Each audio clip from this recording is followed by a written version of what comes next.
Class 8 NCERT polity का आज chapter number 7 cover कर रहे हैं हम यूपीएससी प्रीलिम्स पर्सपेक्टिव से। एक लाइन पढ़ के इसमें से जो बेसिक अंडरस्टैंडिंग दी गई है चैप्टर की उसे समझेंगे। जन सुविधा चैप्टर नंबर 7 है एनसीईआरटी पॉलिटी क्लास 8 का, जिसमें जन सुविधा के बारे में यहाँ पर बताया है। अन्ना नगर राम गोपाल ये सदा पैट पद्मा ये बाजार के बारे में यहाँ पे कुछ मजी पाक्कम जन सुविधाओं के बारे में दिया है। ये कुछ वाटर टैंक है या लोग ले जा रहे हैं, पानी ले रहे हैं अपना।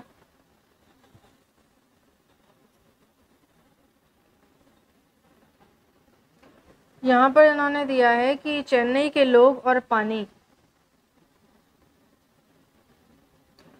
श्री राम गोपाल जैसा आला सरकारी अफसर चेन्नई के अन्ना नगर में रहते हैं। भरपूर पानी के छिड़काव के कारण हरे भरे बाग बगीचों वाला यह इलाका खास आकर्षक है।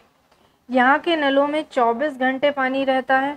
जब पानी की आपूर्ति कम होती है तो श्री राम गोपाल नगर जल निगम से परिचित एक बड़े अफसर से बात करते हैं और फौरन उनके लिए पानी के टैंकर का इंतजाम हो जाता है। शहर के ज़्यादातर इलाकों की तरह मेलापुर में सुब्रमण्यम के अपार्टमेंट में भी पानी की कमी है। यहाँ नगर पालिका 2 दिन में एक बार पानी उपलब्ध कराती है। कुछ लोगों की ज़रूरतें निजी बोरवेल से पूरी हो जाती हैं, लेकिन बोरवेल का पानी खारा होता है। लोग उसे शौचालय और साफ सफाई के लिए ही इस्तेमाल करते हैं।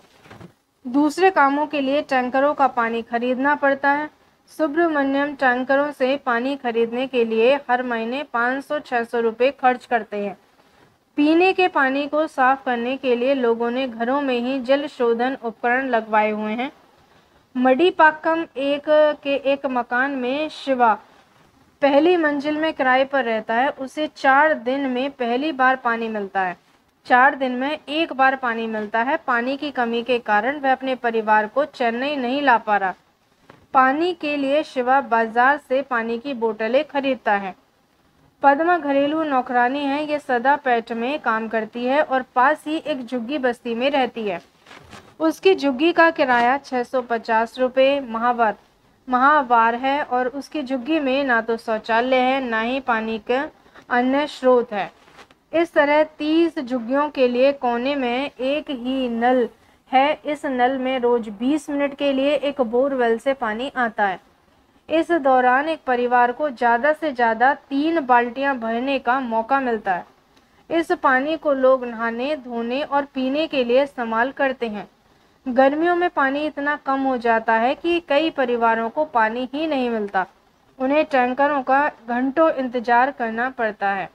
जीवन के अधिकार के रूप में अगर समझें तो पानी क्या चीज़ है और कितना एक ज़रूरी है हमारे लिए।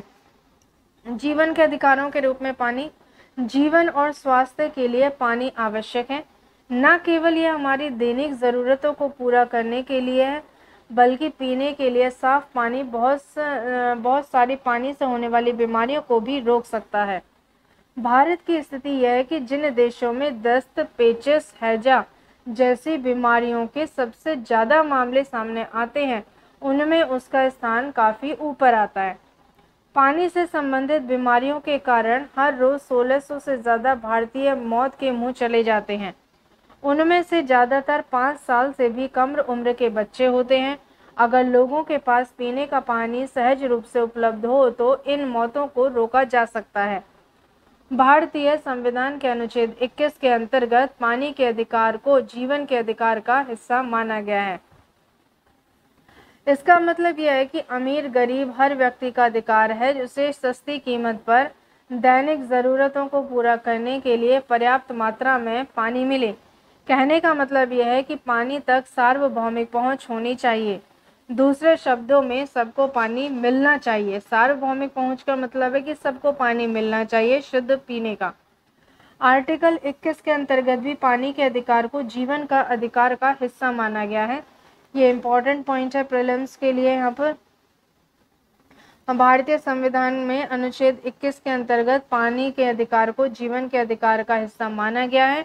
यानी कोई भी व्यक्ति है, अमीर है, गरीब है, हर व्यक्ति को यह अधिकार है कि उसे सस्ती कीमत पर दैनिक ज़रूरतों को पूरा करने के लिए पर्याप्त मात्रा में पानी दिया जाएगा। पानी सबके लिए उपलब्ध होगा, सबकी पहुंच तक होगा, सबको पानी मिलना चाहिए, किसी को पानी से वंचित नहीं किया जाएगा। जल पर सबका अधिकार है।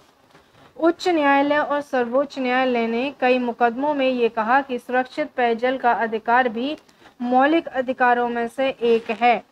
अब 2007 में आंध्र प्रदेश उच्च न्यायालय ने पानी में गंदगी के सवाल पर महबूबनगर जिले के एक किसान द्वारा लिखे गए पत्र के आधार पर चली सुनवाई में इस बात को फिर दोहराया कि पत्र भेजने वाले किसान की शिकायत थी कि एक कपड़ा बनाने वाली कंपनी गांव के पास स्थित जलधारा में विषैले रसायन छोड़ रही है। उससे भूमिगत पानी दूषित हो गया है, जो कि सिंचाई और पीने के पानी का स्रोत है। इस मुकदमे के आधार पर न्यायाधीशों ने महबूबनगर के जिला कलेक्टर को आदेश दिया कि वह गांव के प्रत्येक व्यक्ति को हर रोज 25 लीटर पानी उपलब्ध कराएं। अब जन सुविधाएं इसमें कितना काम करती हैं? यहाँ पर एक संयुक्त राष्ट्र 2002 में संयुक्त राष्ट्र ने कहा था कि जल अधिकार का महत्व है कि प्रत्येक व्यक्ति को व्यक्तिगत और घरेलू इस्तेमाल के लिए पर्याप्त, सुरक्षित, स्वीकार्य, भौतिक रूप से पहुंच के भीतर और सस्ती दर पर पानी मिलना चाहिए। हमारे सतत विकास के जो लक्ष्य हैं उनमें भी 6 का जो हमारा छठा लक्ष्य है यानी गोल दिया गया है, वो भी हमें यह है कि clean water and sanitation. Clean water and sanitation सतत विकास लक्ष्य में भी हमारा एक गोल रखा गया है। जन सुविधाएं इसके बारे में क्या कहती हैं? पानी की तरह कुछ अन्य सुविधाएं भी हैं जिनका हर व्यक्ति के लिए इंतजाम किया जाना चाहिए। पिछले साल आपने स्वास्थ्य और स्वच्छता इन 2 सुविधाओं के बारे में पढ़ा था। इसी तरह बिजली, सार्वजनिक परिवहन, विद्यालय और कॉलेज भी अनिवार्य चीजें हैं। इन्हें जन सुविधाओं के नाम से जाना जाता है। यानी किसी जन सुविधा की एक महत्वपूर्ण विशेषता यह होती है कि एक बार निर्माण हो जाने के बाद उसका बहुत सारे लोग इस्तेमाल कर सकते हैं। मसलन अगर गांव में एक स्कूल बना दिया जाए तो उससे बहुत सारे बच्चों को शिक्षा मिलती है। इसी तरह किसी इलाके में बिजली की आपूर्ति बहुत सारे लोगों के लिए फायदेमंद हो सकती है। किसान अपने खेतों की सिंचाई के लिए पंप सेट चला सकते हैं। लोग बिजली से चलने वाली छोटी मोटी वर्कशॉप खोल सकते हैं। विद्यार्थियों को पढ़ने लिखने में आसानी हो जाती है और किसी न किसी तरीके से गांव के अधिकांश लोगों को फायदा होता है। सरकार की भूमिका क्या है जन को सुविधाओं को देने में? क्योंकि जन सुविधाएं इतनी महत्वपूर्ण है इसलिए उन्हें मुहैया कराने की जिम्मेदारी भी किसी न किसी के ऊपर ज़रूर आनी चाहिए। यह जिम्मेदारी सरकार के ऊपर भी आती है। सरकार की बहुत सारी महत्वपूर्ण जिम्मेदारियों में से यह एक है कि वह सभी लोगों को इस तरह की जिम्मेदारियों में से जन सुविधाएं मुहैया कराए। इस बात को समझें कि जिम्मेदारी सरकार क्यों उठानी चाहिए। हम ये भी देख चुके हैं कि निजी कंपनियां मुनाफे के लिए चलती हैं। कक्षा 7 में इस पुस्तक में बाजार में एक कमीज अध्याय को भी हमने पढ़ा था। ज़्यादातर जन सुविधाओं में मुनाफे की गुंजाइश नहीं होती। उदाहरण के लिए नालियों को साफ रखना या मलेरिया रोधी अभियान चलाने से किसी कंपनी को क्या मुनाफा हो सकता है? फलस्वरूप कोई निजी कंपनी इस तरह के कामों में दिलचस्पी नहीं लेगी। लेकिन स्कूल, अस्पताल जैसी जन सुविधाएं, कुछ जन सुविधाओं में निजी कंपनियों को दिलचस्पी हो सकती है। हमारे पास इस आशय के बहुत सारे उदाहरण हैं। अगर आप शहर में रहते हैं तो आपने कई जगह निजी कंपनियों को टैंकरों या सील बंद बोतलों के जरिए पानी की आपूर्ति करते हुए भी देखा होगा। ऐसी स्थिति में निजी कंपनियां जन सुविधाएं तो मुहैया कराती हैं, लेकिन उनकी कीमत इतनी ज़्यादा होती है कि चंद लोग ही उसका खर्च उठा पाते हैं। यह सुविधा सस्ती दर पर सभी लोगों के लिए उपलब्ध नहीं होती। जितना खर्च करेंगे वो लोग उसके मुताबिक ही सुविधाएं पाएंगे। यदि यह सामान्य नियम बन जाए तो बड़ी मुश्किल होगी कि इसका नतीजा यह होगा कि जो इन सुविधाओं के एवज में खर्च नहीं कर पाएंगे वे सम्मानजनक जीवन जीने से वंचित रह जाएंगे। यह कोई अच्छा विकल्प नहीं है। जन सुविधाओं को संबंध लोगों की मूलभूत सुविधाओं से होता है। किसी भी आधुनिक समाज के लिए जरूरी है कि वहाँ इन सुविधाओं का इंतजाम हो ताकि लोगों की मूलभूत जरूरतें पूरी की जा सके। संविधान में जीवन के अधिकार का जो आश्वासन दिया गया है वह देश के सभी लोगों को प्राप्त है। इसलिए जन सुविधा मुहैया कराने की जिम्मेदारी लाजमी तौर पर सरकार के ऊपर ही आनी चाहिए। सरकार की जन सुविधाओं के लिए पैसा कहाँ से मिलता है, इसके बारे में कुछ बताया है। जन सुविधाएं क्या होती हैं, कैसे काम करती हैं, ये सब यहाँ पर है। एक और देखते हैं, यहाँ पे एक स्टोरी दिया, चेन्नई में पानी की आपूर्ति है, क्या सबको पानी मिल रहा है। इसमें कोई शक नहीं कि जन सुविधाएं सभी को मुहैया होनी चाहिए, लेकिन हकीकत में ऐसा नहीं है। बहुत सारे स्थानों पर ऐसी सुविधाओं का भारी अभाव है। इस अध्याय के अगले हिस्सों में आप पानी की व्यवस्था के बारे में पढ़ेंगे। जन सुविधा बहुत मायने रखती है। जैसा कि अध्याय की शुरुआत में हमने देखा था कि चेन्नई में पानी की बहुत कमी है। नगर पालिका की आपूर्ति से शहर की लगभग आधी जरूरत ही पूरी हो पाती है। कुछ इलाकों में नियमित रूप से पानी आता है, कुछ इलाकों में बहुत कम पानी आता है, और जहां पानी का भंडारण किया गया है उसके आसपास के इलाकों में ज़्यादा पानी आता है, जबकि दूर की बस्तियों को कम पानी मिलता है। जल आपूर्ति में कमी का बोझ ज़्यादातर गरीबों पर ही पड़ता है। जब मध्यम वर्ग के लोगों के सामने पानी की किल्लत पैदा हो जाती है तो इस वर्ग के लोग ज़्यादा आसानी से इसका हल ढूंढ लेते हैं।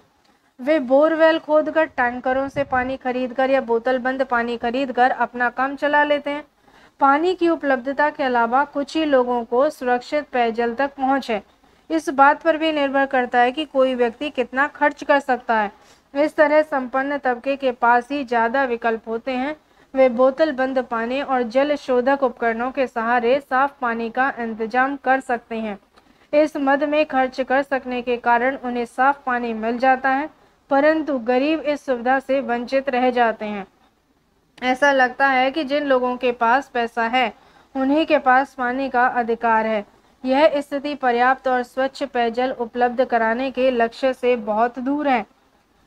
किसानों से पानी छीनना भी यहाँ पे एक दे रखा है। विकल्पों की तलाश की जा रही है, किस तरीके से हम पानी की इस दिक्कत से छुटकारा पा सकते हैं और नए नए यहाँ पे विकल्प ढूंढ सकते हैं पानी से के लिए। इसके बारे में है यहाँ पर।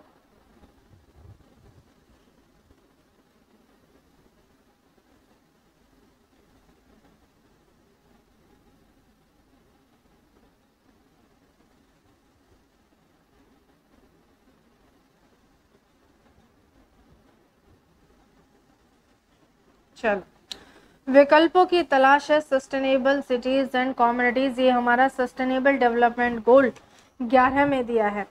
सतत विकास लक्ष्य 11 कहता है संवहनीय शहर और समुदाय। विकल्पों की तलाश। चेन्नई की स्थिति कोई अनूठी नहीं है, जहाँ पे गर्मियों के महीने में पानी की कमी का यह हाल देश के दूसरे शहरों में भी दिखाई देने लगता है। नगर पालिका की जल आपूर्ति में कमी से निपटने के लिए निजी कंपनियां ज़्यादा से ज़्यादा इलाकों में फैलती जा रही हैं। ये कंपनियां अपने मुनाफे के लिए पानी बेचती हैं। पानी के इस्तेमाल से भी ज़बरदस्त गैर बराबरी दिखाई देती है। शहरी इलाकों में प्रति व्यक्ति लगभग 135 लीटर पानी प्रतिदिन मिलता है। पानी की यह मात्रा लगभग 7 बाल्टी के बराबर है। शहरी जल आयोग ने मात्रा तय की, लेकिन झुग्गी बस्तियों में लोगों को रोजाना प्रति व्यक्ति 20 लीटर पानी भी नहीं मिलता। दूसरी तरफ आलीशान होटलों में रहने वाले लोगों को रोजाना प्रति व्यक्ति 1600 लीटर यानी कि 80 बाल्टी तक पानी मिलता है। केवल नगर पालिका के जरिए जल आपूर्ति की कमी को अक्सर सरकार की नाकामयाबी माना जाता है।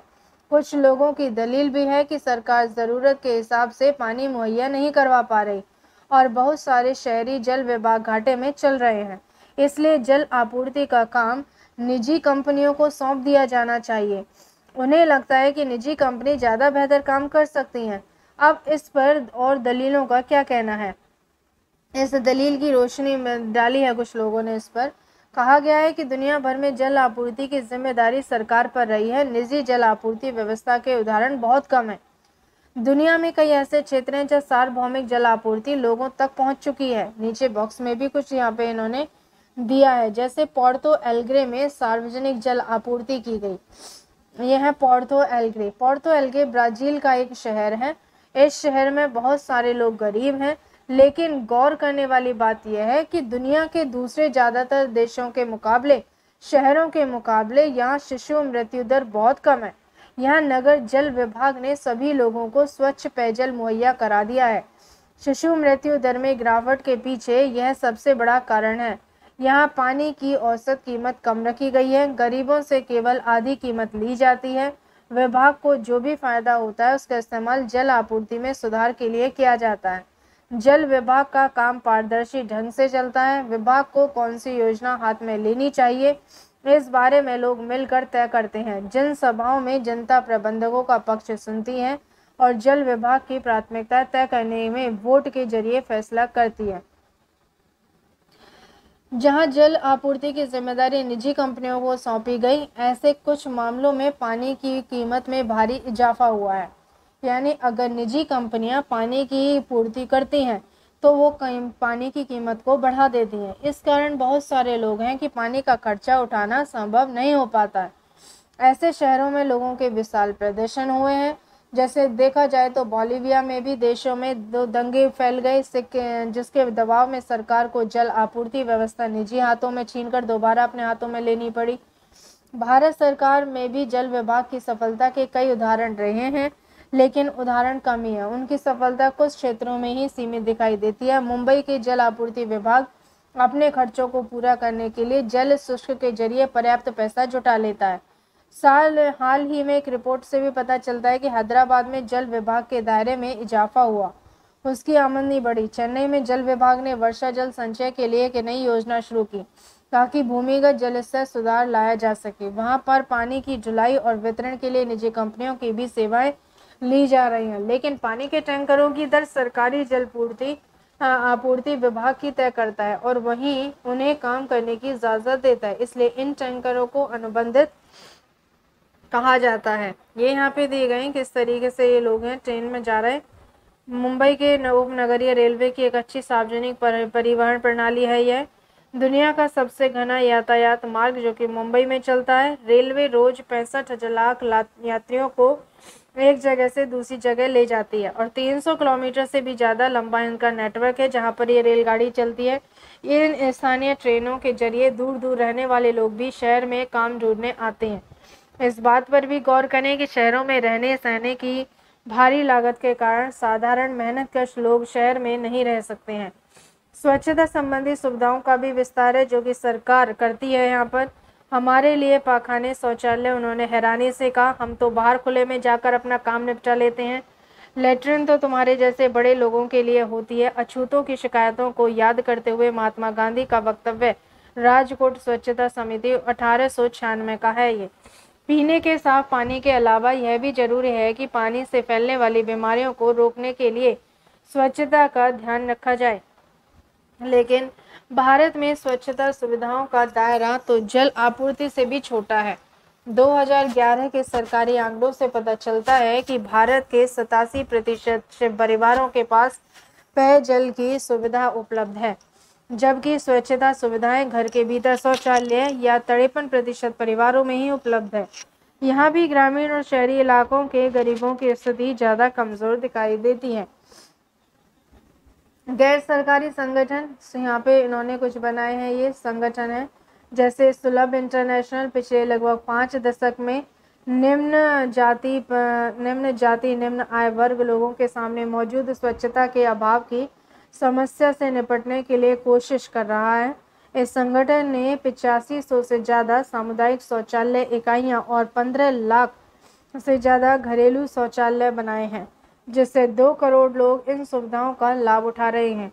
सुलभ की सुविधाओं का इस्तेमाल करने वाले ज़्यादातर गरीब मेहनतकश वर्ग के लोग होते हैं। सुलभ ने सरकारी पैसे से शौचालय इकाइयाँ बनाने के लिए नगरपालिकाओं और अन्य स्थानीय निकायों के साथ अनुबंध भी किए हैं। स्थानीय विभाग इन सेवाओं की स्थापना के लिए जमीन और पैसा मुहैया कराते हैं। जबकि रख रखाव की लागत कई बार प्रयोक्ताओं से मिलने वाले पैसे से पूरी की जाती है। अगली बार जब आप सुलभ शौचालय को देखेंगे तो हो सकता है कि खुद ये जानना चाहें कि ये शौचालय कैसे होते हैं। इस तरीके से यहाँ पे लोग अपना गुजर बसर करते हैं। यहाँ पे है ये बिजली का कनेक्शन कैसे कैसे लोगों ने ले रखे हैं, कितने हैं यहाँ।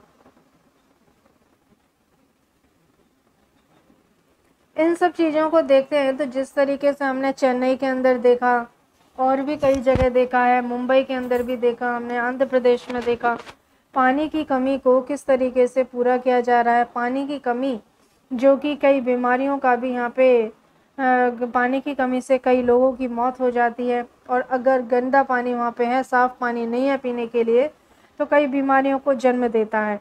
इस सभी के बारे में बताया है कि ये जन सुविधाएं सरकार कैसे मुहैया कराती है। अगर निजी कंपनियों के हाथ में पानी को दे दें तो पानी जो कंपनियां पहुंचाती हैं जगह जगह पर, वो अपने पानी के रेट्स बढ़ा देती हैं, जो भी एक गरीब आदमी, आम आदमी के बस में नहीं होता उसे ढोना। लेकिन फिर भी अगर सरकार इन सुविधाओं को देखे तो जन संबंधी का संबंध हमारी बुनियादी ज़रूरतों से होता है। भारतीय संविधान में पानी, स्वास्थ्य, शिक्षा आदि अधिकारों को जीवन के अधिकार का हिस्सा माना गया है। इस प्रकार सरकार की एक अहम जिम्मेदारी बनती है कि वह प्रत्येक व्यक्ति को पर्याप्त जन सुविधाएं मुहैया करवाए। लेकिन इस मोर्चे पर संतोषजनक प्रगति नहीं हुई है। आपूर्ति में कमी है और वितरण में भारी असमानता दिखाई देती है। महानगरों, बड़े बड़े शहरों के मुकाबले कस्बों, गाँव में तो इन सुविधाओं की स्थिति और भी खराब है। संपन्न बस्तियों के मुकाबले गरीब बस्तियों में सेवाओं की स्थिति कमजोर है।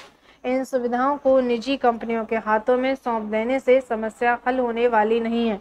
किसी भी समाधान में इस महत्वपूर्ण तथ्य को नज़रअंदाज नहीं किया जा सकता कि देश के प्रत्येक नागरिक को इन सुविधाओं को पाने का अधिकार है और ये से सुविधाएं समतापरक ढंग से मिलनी चाहिए। ये यहाँ पे अभ्यास दिया गया है, इसके बारे में भी हम करेंगे, इन्हें भी सॉल्व करेंगे। ये मेंस के लिए बहुत इम्पोर्टेंट है। जो भी इसमें इंफॉर्मेशन दी गई है, सुलभ शौचालय बनाए गए हैं, जन सुविधाएं कैसे पहुंचाई जा रही हैं, सरकार कैसे काम करती है, निजी कंपनियां, सार्वजनिक कंपनियां इसमें कैसे अपना योगदान देती हैं, और लोगों तक और भी कई तरह के यहाँ पे काम है। खाने का है, खाने के लिए सुविधाएं देना है, कुछ योजनाएं बनाई गई हैं लोगों के लिए, कई तरीके का। ये तो सिर्फ पानी का एक एग्जाम्पल दिया है, और भी कौन से ये हमारे सस्टेनेबल डेवलपमेंट गोल्स में आता है। खाना जो रिस्पॉन्सिबल कंजप्शन और प्रोडक्शन है, सतत विकास लक्ष्य 12 में दिया गया है। इनके बारे में बहुत इंपॉर्टेंट इन्फॉर्मेशन है जो मेंस में काम आएगी। और कुछ है इसमें कि आर्टिकल, किस आर्टिकल के तहत हमें ये भारतीय संविधान के किस आर्टिकल में ये हमें जिंदगी का अधिकार देते हैं, यानी कि उसका एक हिस्सा माना जाता है। इसके बारे में भी है यहाँ पे। जन सुविधाएं क्या होती हैं, जन सुविधाएं मुहैया कराने की जिम्मेदार सरकार पर क्यों होनी चाहिए, एक इम्पॉर्टेंट क्वेश्चन है मेंस के लिए। सुविधा यहाँ पे बोला गया है कि सरकार कुछ जन सुविधाओं के लिए निजी कंपनियों का भी सहारा ले सकती है। उदाहरण के लिए जैसे सड़कें बनानी है तो ठेका निजी कंपनियां, ठेकेदारों को भी दिए जाते हैं। दिल्ली में बिजली के वितरण का काम 2 निजी कंपनियों के हाथ में है। दिल्ली सरकार को इन कंपनियों पर कड़ी नज़र रखनी चाहिए और यह सुनिश्चित करना चाहिए कि वे इन सुविधाओं को सस्ती कीमत पर सभी लोगों तक पहुंचाने के लक्ष्य को पूरा करने में कोई कसर न छोड़े। आपको ऐसा क्यों लगता है कि जन सुविधाओं की जिम्मेदारी सरकार के ऊपर ही होनी चाहिए, जबकि वह इन कामों को निजी कंपनियों के जरिए भी करवा सकती है? अपने घर के पानी के बिल को देखें या पता लगाएं कि हमारे इलाके में नगरपालिका जल की न्यूनतम कीमत क्या है। अगर आप ज़्यादा पानी का इस्तेमाल करते हैं तो उनकी दर भी बढ़ जाती है। पानी के ज़्यादा इस्तेमाल पर बढ़ी हुई दर से बिल वसूल करने के पीछे सरकार का क्या उद्देश्य है, ये सब उन्होंने यहाँ पर बताया। पेंशन, अन्य व केंद्रीय सरकार जिन पर धन खर्च करती है और रुपया कहाँ से आता है, कहाँ को जाता है, ये उसके बारे में यहाँ पे बताया गया है। इस तरीके से कंप्लीट हमारा यहाँ पे चैप्टर है।